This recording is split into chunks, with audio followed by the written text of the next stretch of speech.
You don't get this good with only 1 or 2 days of practice.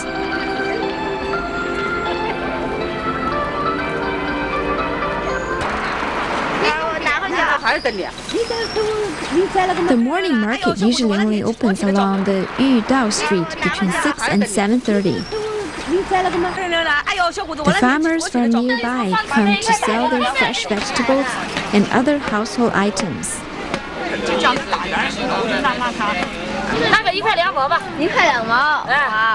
Very cheap and very fresh.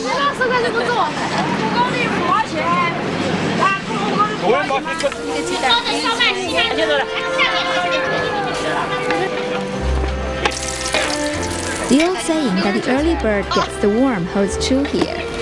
This is the Chinese version of fast food. Convenient, a multiple of choices, and ready in an instant, such roadside food stands are a blessing for anyone hurrying on their way to work.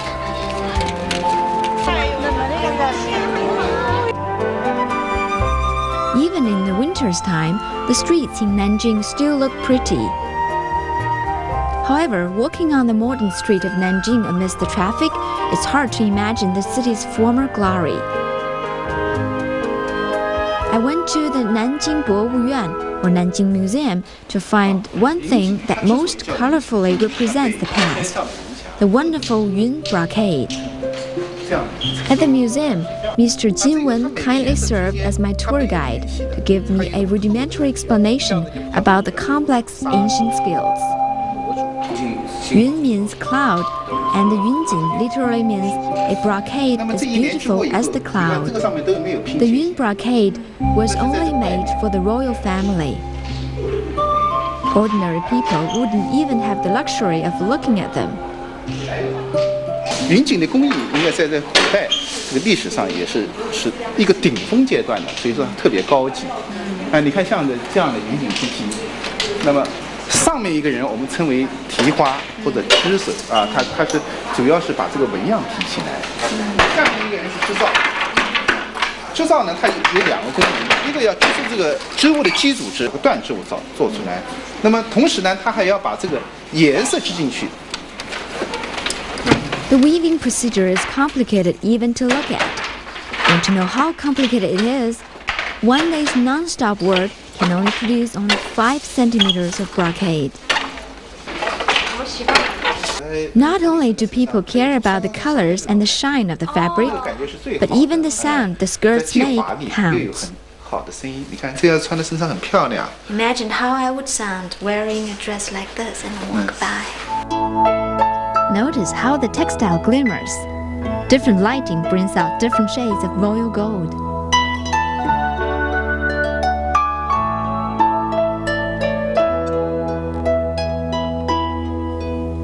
Mr. Jin Wen also ventures into renovating the old patterns of Yun brocades to suit modern tastes. His studio even produces brocade with styles and designs that cater to the Westerner's eyes.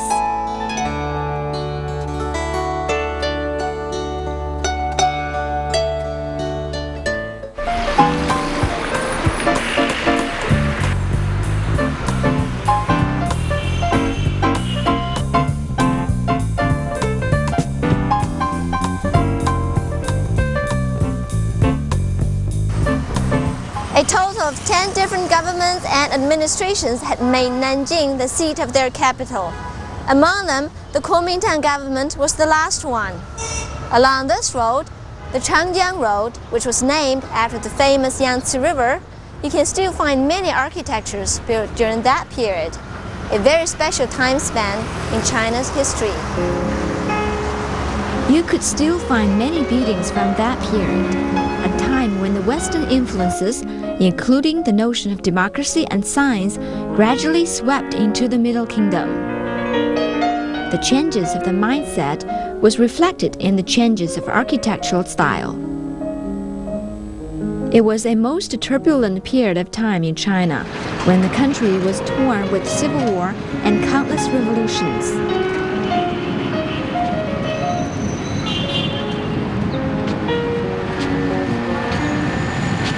The Changjiang Road bore witness to one of the most important moments in China's modern history, when the PLA took over the presidential palace, marking the defeat of the Kuomintang government, which was headed by Chiang Kai-shek. He had, by then, long lost the trust of the Chinese general public. However, the presidential palace also commemorates a well-respected president, the first president in China's history, Dr. Sun Yat-sen.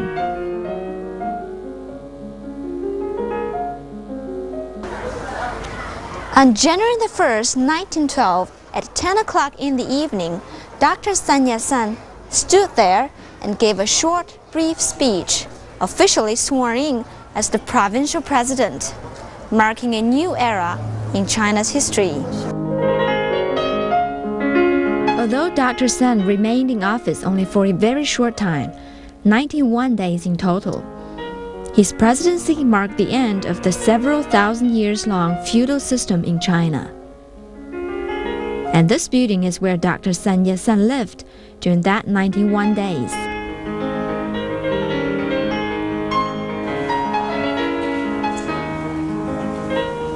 Guess what this is for? We have some water in this utensil, made of stone. Actually, this is for you to keep goldfish. It is, in fact, a gift from overseas Chinese to congratulate Dr. Sun Yat-sen for his swearing in as provincial president.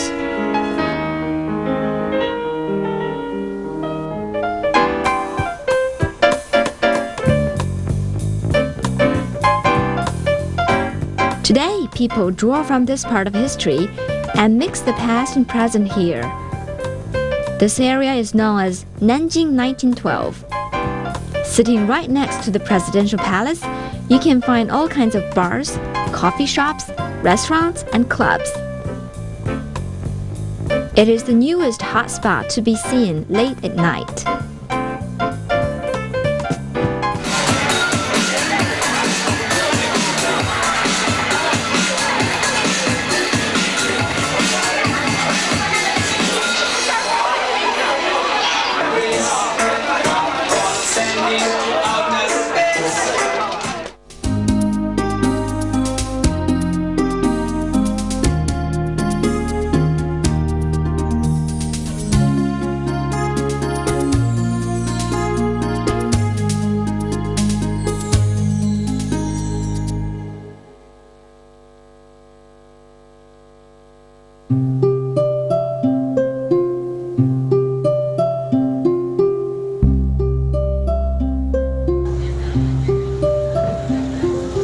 The streets in Nanjing are wide avenues with planted trees.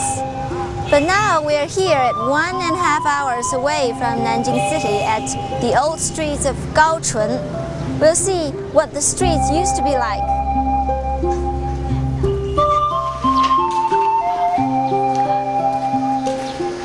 The streets here are very much different from the avenues in Nanjing.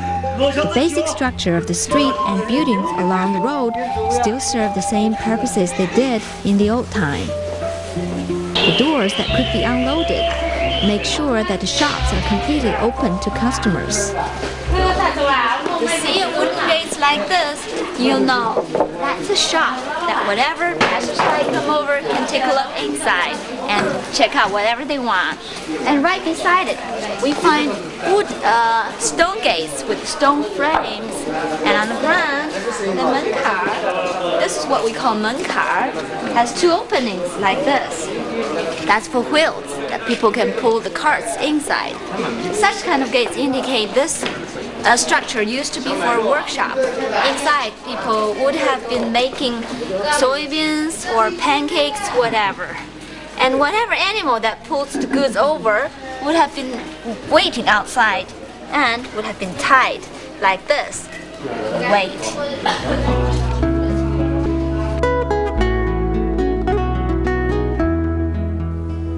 Most of the people living on this street makes a living out of tourism, selling all kinds of souvenirs to visitors.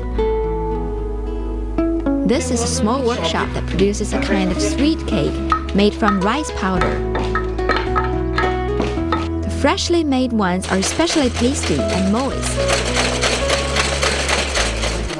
Hey, that's what I'm looking for. The ancient well. They have a little sign over here. Here it is. Wow, what a nice well. There's still water inside. Hey.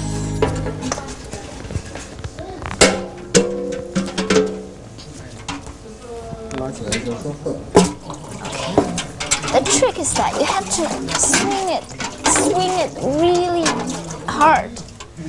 Now, you see those marks here? It all comes from people pulling the bucket out of the well. Wow, really some water from the ancient well. People still use it to wash the vegetables and clothes. But you're not supposed to pull the water back into the well. So I'm going to water some plants. And many of the buildings bear a unique signature local architectural feature, a drum-like decoration called 西鼓.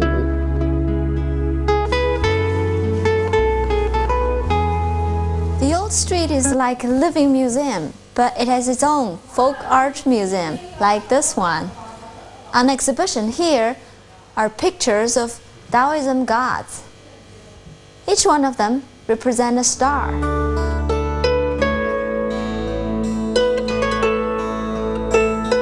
Followers of Taoism study mystic sciences, such as astrology and alchemy.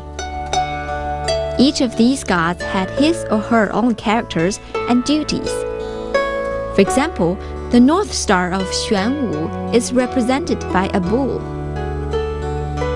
And the goddess of the moon is supposed to be in charge of marriage. Besides the stars, the religion has a myriad of gods that are much forgotten in the modern days. It's a surprise to find so many of such precious relics carefully preserved in the small town. The collection here is supposedly the largest of its kind in China. Also on display in this small museum are a number of well-done stone, wood, and brick sculptures. They were collected from nearby villages or just on this old street of Gaochun.